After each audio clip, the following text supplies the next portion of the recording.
Hello, everyone.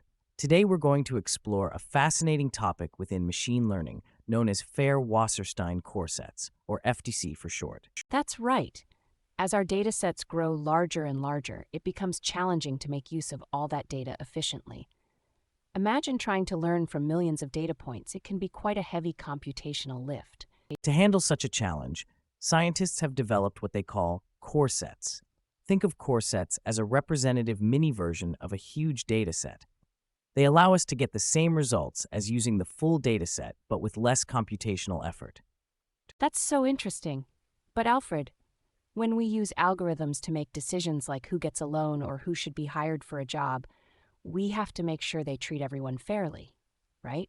Absolutely, Alice. Fairness in machine learning is about ensuring that our algorithms don't inherit or amplify any biases that might exist in our data. Things like race or gender should not unfairly influence the outcomes. And that's where Fair Wasserstein Coresets come in. FWC creates these representative samples in such a way that they not only reduce the size of the data, but also work towards achieving a fairness criterion known as demographic parity. Demographic parity is a concept that demands the outcome of an algorithm. Say, the decision whether someone should be given a loan shouldn't change just because of the person's demographic group. It's about the distribution of outcomes being similar across different groups. Right. And what makes FWC so revolutionary is that it doesn't just aim for fairness or data compression, it does both at the same time. It uses something called the Wasserstein distance, which is a way of measuring how similar two distributions are. Think of Wasserstein distance as a way of quantifying the cost of turning one pile of dirt into another pile of dirt, move by move. In machine learning terms, it's about how much effort it might take to shift one dataset until it matches another.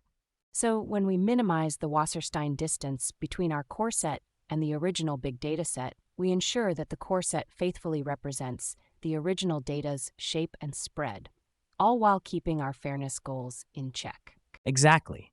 And what's more, FWC can be considered a constrained version of well-known clustering algorithms like k-means or k-medians.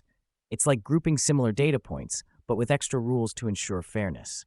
The studies show that coresets created by FWC live up to their promise. They keep the distribution close to the original data, and models trained on these coresets perform competitively well compared to other approaches, all while significantly reducing unfairness. In conclusion, FWC is a step forward in dealing with large data efficiently and equally.